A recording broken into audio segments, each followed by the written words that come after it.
অবশ্যই সবার এই সাবজেক্টের প্রতি চান থাকবে, কিন্তু চান থাকার মানে এই কি যে একটা চ্যাপ্টারে ডিম ভাজি আছে সেই জন্য সারা বছর ভরে রান্না বাড়া। আমার বাচ্চাদের 6-এ আমি চাকরি করি, আমার বাচ্চা তো 10-এ এমনিতেই রান্না বাড়া কম বেশি তারা আমার অনুপস্থিতিতে করে খেতে হয়। এগুলো পারিবারিক শিক্ষাগুলো কেন আপনারা স্কুলে তুলে নিয়ে গেছেন? আপনাদের দায়িত্ব দেই নাই যে আপনারা আমার বাচ্চাকে রান্না শিখান, আমার বাচ্চাকে সূচি শিল্প শিখান, আমার বাচ্চাকে আপনি নাটক গান শেখান। এগুলো শেখার জন্য আলাদা আলাদা সেন্টার আছে।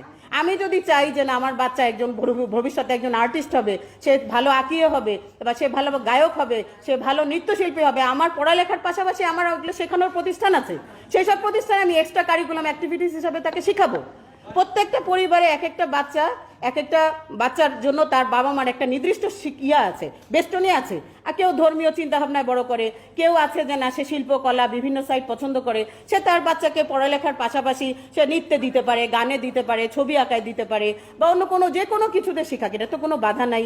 আমার বাচ্চাকে যদি আমি চাই যে না আমি গিটার শিখাবো, আমি গিটার শেখাতে পারি, সেটা আমার এক্সট্রা অর্ডিনারি ক্যারিকুলাম হিসেবে তার কাজে লাগবে। অনেক বাচ্চা আছে, অনেক আমাদের অফিসিয়াল অজস্র প্রোগ্রামে কোরআন তেলাওয়াত করতে হয়, অনেক ছেলে আছে যে ভালো কোরআন তেলাওয়াত করে, কেউ হয়তো দাঁড়িয়ে জাতীয় সঙ্গীতটা গায়, কেউ প্রত্যেকটা জিনিস মানুষের জীবনে শিখার আছে।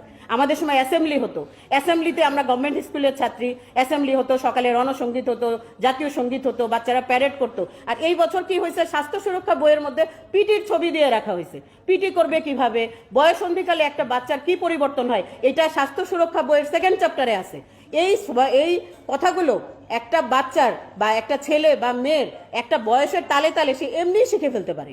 এটা আলাদা করে বইয়ে শেখাতে হয় না যে বয়স সন্ধিকালে কি কি পরিবর্তন তার আসে, শারীরিক কি পরিবর্তন হয়, তার দৈহিক কি পরিবর্তন হয়, তার মানসিক কি পরিবর্তন হয়, এগুলো বইয়ে লিখে পড়াতে হয় না। এটা গার্জিয়ান অ্যাওয়ারনেস থাকতে হবে যে আমার বাচ্চা এখন বয়স সন্ধিকালে ঢুকছে, তাকে এইভাবে হ্যান্ডেল করতে হবে। এটা বাচ্চার শেখার কথা না যে বয়স সন্ধিকালে আমার কি কি শারীরিক পরিবর্তন হবে, আমার মন কেমন হবে, আমার মন কি উথাল থাকবে না পাথাল থাকবে।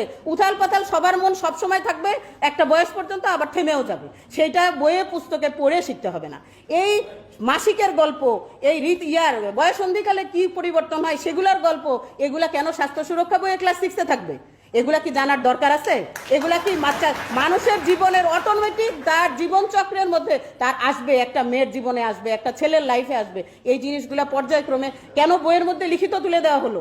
এই বইগুলা পড়ে বাচ্চারা তার পরের চ্যাপ্টারে আছে এসো বন্ধু হই পরের চ্যাপ্টারেই দেওয়া আছে। কেন এসো বন্ধু হই এর পরের চ্যাপ্টারে? কি খালি প্রেম করার জন্য স্কুলে যাই নাকি? হ্যাঁ, স্কুল মানে কি প্রেম করার জায়গা? হ্যাঁ, আমি তো এমনিতেই বাচ্চাদেরকে আটকায় রাখতে পারতেছি না। এই ডিজিটাল যুগে মোবাইল কম্পিউটার, এই সারাক্ষণ বিভিন্ন ব্লগারদের পেঁচাল, এরপরে হচ্ছে ইউটিউব টিভিতে লাগানো হাজে বাজে যত ভিডিও আছে সব আপলোড করা সবার জন্য ওপেন।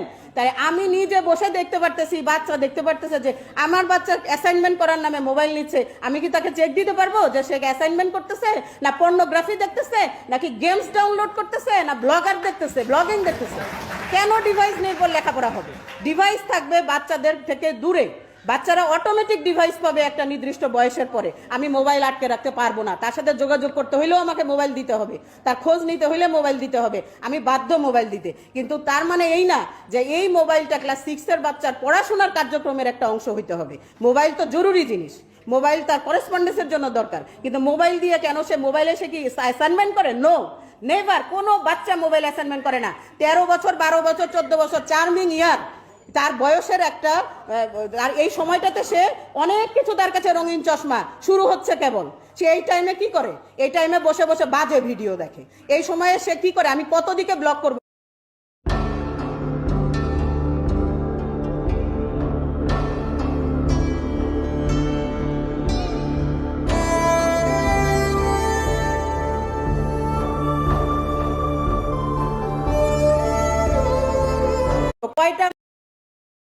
কয়টা মা জানে মোবাইল ব্লক করতে হবে কোন জায়গা থেকে? আমি যেখানে ব্যর্থ হয়ে যাচ্ছি এখানে ব্লক করতেছি, ওখানে ব্লক করতেছি, সে ওইখান থেকে আরেক জায়গা থেকে সে বের করে ফেলতেছে। কারণ আমার বাচ্চা আমার থেকে চৌকস হবে, এটাই তো স্বাভাবিক, তাই না? তো সময়ের সাথে সাথে বাচ্চাগুলো ডেভেলপ এমনিতেই হবে, তাদের ব্রেনগুলো এমনিতেই ডেভেলপ করে। তার জন্য আপনারা স্কুলে তত্ত্বীয় জ্ঞান রাখেন, আপনারা যেটা পাঠ্যসূচি সেটা রাখেন, আপনারা ইন্টারন্যাশনালি ইংলিশটাকে আরও, বাংলাদেশের ছেলেমেয়েরা এমনিতে ইংলিশে দুর্বল থাকে, তারা ইংলিশটাকে স্ট্রং করার চেষ্টা করেন। কিভাবে আমার বাচ্চারা ইংলিশে ভালো হবে, কিভাবে আমার বাচ্চারা গণিতে ভালো হবে, কিভাবে আমার বাচ্চারা বিজ্ঞানে ভালো হবে, এই